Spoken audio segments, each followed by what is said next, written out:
নমস্কার বন্ধুরা, মনীষা রান্নাঘরে সবাইকে স্বাগত। প্রতিদিনের মতো আজকেও নিয়ে চলে এলাম দারুণ একটা পিঠে রেসিপি। তো এটা হচ্ছে ঝাল পিঠে। অনেক তো মিষ্টি পিঠে হয়েছে, এবার ঝাল পিঠে খেয়ে দেখুন।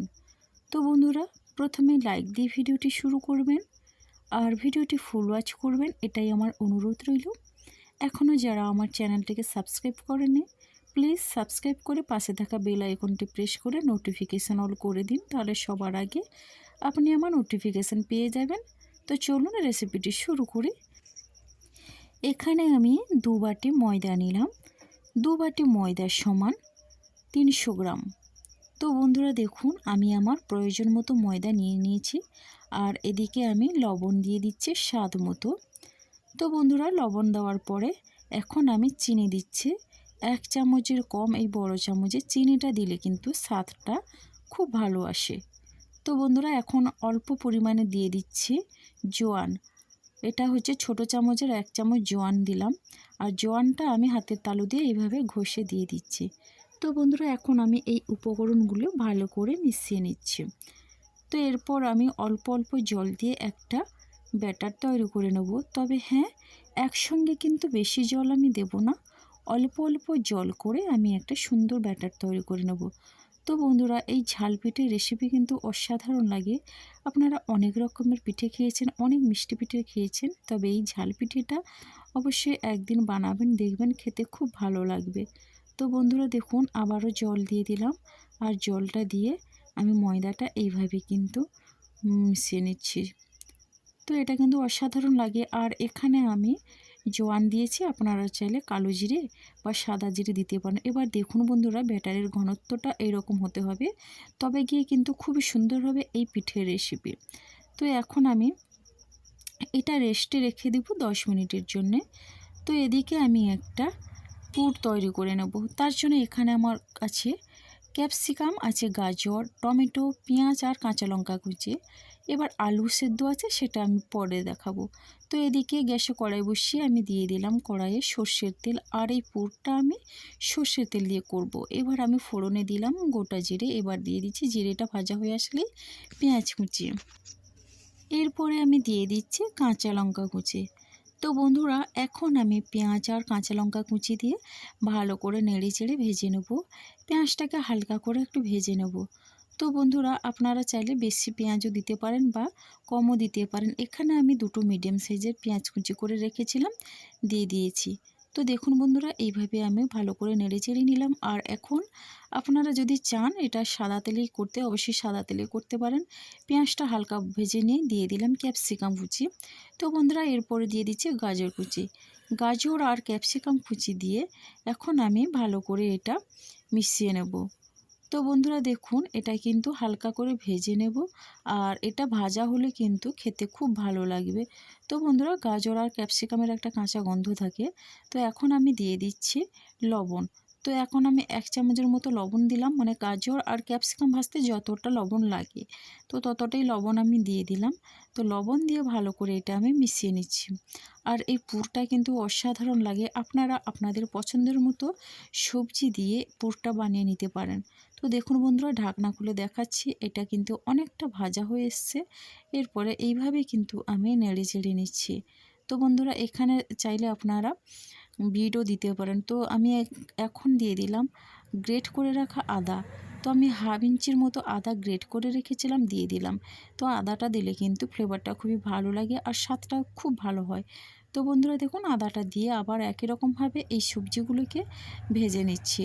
একসঙ্গে সবজি আর আদা আমি সবটাই ভেজে নিলাম। তো বন্ধুরা, এরপরে আমি কুচি করে রাখা টমেটো দিয়ে দিলাম। একসঙ্গে কোনো কিছু না দিয়ে আমি পরপর করে দিচ্ছি। তো বন্ধুরা দেখুন, টমেটো কুচি দিয়ে দিলাম। আর টমেটো কুচি দিয়ে আমি ঢাকনা দিয়ে দিচ্ছি 5 মিনিটের জন্যে। এদিকে দেখুন, 5 মিনিট পরে আমি ফিরে এলাম। টমেটো কিন্তু আমার সেদ্ধ হয়ে গেছে। এবার এটা আমি নাড়াতে থাকবো। নাড়াতে নাড়াতেই দেখুন বন্ধুরা, টমেটো গলে গেছে আর সবজিগুলো অনেকটা নরম হয়ে গেছে আর ভাজাও খুব সুন্দরভাবে হয়ে গেছে। এবার এটা ভালো করে আমি মিশিয়ে নেব। আর এটা খুবই ভালোভাবে ভেজে নিতে হবে, তাহলে কিন্তু খুবই ভালো লাগবে খেতে। তো বন্ধুরা, আপনারাও চেষ্টা করবেন মাঝে মধ্যে করে এইভাবে এই রেসিপিটি বানাতে। এখন দেখুন আমি আলু সেদ্ধ করে রেখেছিলাম, দুটো মিডিয়াম সাইজের আলু। তো আলুগুলোকে আমি দিয়ে দিচ্ছি। মিডিয়াম সাইজের না, একটু বড় সাইজের আলু আমি সেদ্ধ করে রেখেছিলাম আগের থেকে। তো সেই আলুগুলোকে আমি হাতে এইভাবে ম্যাশ করে দিয়ে দিচ্ছি। আপনাদের কাছে ম্যাশার থাকলে ম্যাশারে ম্যাশ করে দিয়ে দেবেন। তো বন্ধুরা দেখুন এখন আমি আলুটা দিয়ে ভালো করে ক্যাপসিকাম আর গাজরের সঙ্গে মিশিয়ে নিচ্ছি। তো বন্ধুরা এটা কিন্তু অসম্ভব লাগে এই পুরটি। আর এখন আমি এই আলুটা দেওয়ার পরে তার জন্য দিয়ে দিলাম 1 চামচের মতো লবণ। তো আগে আমি ক্যাপসিকাম আর গাজরের জন্য লবণ দিয়েছিলাম, এখন আলুর জন্য লবণ দিলাম। এরপরে দিয়ে দিলাম হলুদের গুঁড়ো, দিয়ে দিচ্ছি ভাজা জিরের গুঁড়ো। এরপরে আমি জিরের গুঁড়ো দেওয়ার পরে দিয়ে দিলাম অল্প পরিমাণে গরম মশলা গুঁড়ো, আর এই গরম মশলা গুঁড়ো বাড়িতেই বানানো। আর দিয়ে দিচ্ছি চিলি ফ্লেক্স। চিলি ফ্লেক্সটা দিলে কিন্তু খেতে খুবই ভালো লাগে আর ঝাল ঝাল লাগে। তো বন্ধুরা এই শুকনো উপকরণগুলো দিয়ে আমি ভালো করে এটা মিশিয়ে নিচ্ছি। আর এইভাবে কিন্তু ভালো করে খুন্তি দিয়ে নেড়ে চেড়ে আমি এই পুরটাকে রেডি করে নেব। আর পিঠের জন্য সাধারণত আমরা নারকেলের পুর তৈরি করে থাকি। তো বন্ধুরা আজকে আমি সবজির পুর করছি। তো এই সবজির পুর দিয়ে কিভাবে ঝাল ঝাল পিঠে বানাই অবশ্যই আপনারা দেখতে থাকুন। তো বন্ধুরা ভালো লাগলে একটা মিষ্টি কমেন্ট করবেন। তো এখন দেখুন আবারও অল্প পরিমাণ তেল দিয়ে দিচ্ছি, আর এই তেলটা দিয়ে আবারও আমি এটা ভেজে নেব। তো বন্ধুরা আমার এই রেসিপিটি যদি আপনাদের ভালো লেগে থাকে তাহলে অবশ্যই সাবস্ক্রাইব করে আমার পাশে থেকে যাবেন। তাহলে দেখুন বন্ধুরা আমি নেড়ে চেড়ে এবার ভালো করে আমি এটা রেডি করে নেব। আর পুরটা আমার রেডি হয়ে গেছে। এখন আমি একটা প্লেটে নামিয়ে নিচ্ছি। তো বন্ধুরা দেখুন এখন আমি এই প্লেটে নামিয়ে নিচ্ছি, আর খুন্তি দিয়ে আমি এটা কিন্তু ছড়িয়ে দিচ্ছি, তাহলে কিন্তু এটা তাড়াতাড়ি ঠান্ডা হয়ে যাবে। তো দেখুন পুরটাও অসম্ভব সুন্দর হয়েছে দেখতে, আর খুবই সুন্দর একটা গন্ধ বেরিয়েছে। এদিকে দেখুন 10 মিনিটের বেশি হয়ে গেছে। আমি এখন এই ব্যাটারটা ভালো করে আবারও চামচ দিয়ে ভালো করে মিশিয়ে নিচ্ছি। এখন আর একটা কড়াই আমি বসিয়ে দিয়েছি। এবার আমি একটা ব্রাশ দিয়ে তেল ব্রাশ করে নিলাম। আর আমি এটা কিন্তু সাদা তেল ব্রাশ করেছি। আর এখন আমি এই চামচে 1 চামচ করে আমি দিয়ে দিচ্ছি ব্যাটারটা। আর ব্যাটারের ঘনত্বটা কিন্তু এই একই রকমভাবে রাখতে হবে। তো দেখুন বন্ধুরা এখন আমি চামচ দিয়ে ভালো করে গোল করে রুটির শেপে চারিদিকে আমি ছড়িয়ে দিলাম। খুব সুন্দর লাগে কিন্তু এই রেসিপি। তো বন্ধুরা আপনারা চেষ্টা করবেন এই রকম করে বানাতে। তো দেখুন উপর থেকে শুকনো হয়ে আসলে আমি দিয়ে দিচ্ছি এই পুরটা দিয়ে চামচটা দিয়ে ভালো করে আমি ছড়িয়ে দিচ্ছি। তো এক সাইডে আমি দিয়ে দিলাম, আর এই রকম করে নিতে হবে। তো বন্ধুরা আপনারা চাইলে পুরোটাই দিতে পারেন, কিন্তু পুরোটা দিলে খুব একটা ভালো হবে না। আর এখন আমি আর এক সাইডটা কিন্তু এই পুরটার উপরে ভালো করে চাপিয়ে দেব। এরকম করে বানালে কিন্তু খুবই ভালো লাগে বন্ধুরা।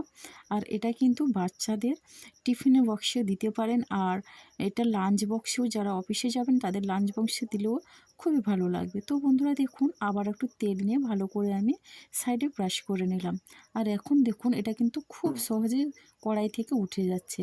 আর দেখুন খুব সুন্দর করে আমি এটা বানিয়ে নিলাম। তো বন্ধুরা আপনারাও চেষ্টা করবেন, খুব সহজেই আপনারাও বানাতে পারবেন অসাধারণ একটা টিফিনের রেসিপি। তো বন্ধুরা এটা ব্রেকফাস্টে বা লাঞ্চেও আপনারা খেতে পারেন। তো বন্ধুরা দেখুন আমি একই রকমভাবে আরও বেশ কয়েকটা আমি করে দেখিয়ে দিচ্ছি। আর এটা বাচ্চা থেকে বড় সবার কিন্তু খুব ভালো লাগবে। আর এটা কিন্তু খুবই মুখরোচক একটা রেসিপি। অনেক হয়েছে মিষ্টি পিঠে। তো বন্ধুরা অনেক রকমের মিষ্টি পিঠে খেয়েছেন, তবে এটা একবার ট্রাই করে দেখবেন, দারুণ লাগবে। আর এটা বানাতে খুব একটা বেশি সময় লাগে না যেহেতু, তার জন্য আমি এটা মাঝে মধ্যে বানিয়ে থাকি। আর আপনারাও চেষ্টা করবেন এইভাবে করে বানাতে। আর একবার যদি এই ঝাল পিঠে করে বাড়ির সবাইকে খাওয়ান তাহলে তো বারবার রিকোয়েস্ট আসবে এই রকম করে পিঠে বানানোর জন্যে। তো বন্ধুরা দেখুন এইরকম সুন্দর করে পিঠে বানিয়ে বাড়ির কাউকে খাওয়ালে সত্যি ভালো লাগে। তো দেখুন একই রকমভাবে আমি আবারও একটা তৈরি করে নিচ্ছি। আর এটা খুব সহজেই বানানো যাবে বন্ধুরা।